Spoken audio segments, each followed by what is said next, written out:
Mall entertainment உங்களை அன்புடன் வரவேற்கிறது. அண்ணன் கே.ஆர். ராமசாமி கூறியதை போல எனது பெயரை எம்.ஜி. ராமச்சந்திரன் என்று மாற்றிய பிறகே எனக்கு அதிக புகழ் கிடைத்தது என்று தெரிவித்தார் புரட்சி நடிகர்.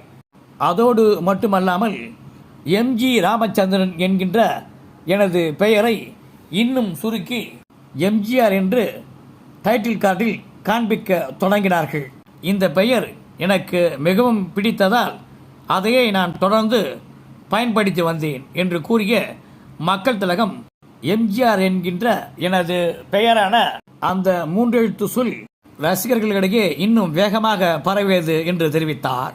அதன் பிறகே பொதுமக்கள் மற்றும் ரசிகர்களிடையே எம்ஜிஆர் என்று அழைக்கப்பட்டேன். எம்ஜிஆர் என்று பெயர் மாற்றம் செய்யப்பட்ட பிறகே அரசியலில் வெற்றி பெற்று சட்டமன்ற உறுப்பினராக தேர்வு செய்யப்பட்டேன். நன்றி, வணக்கம். Like, subscribe, comment, share and bell button அழுத்துக.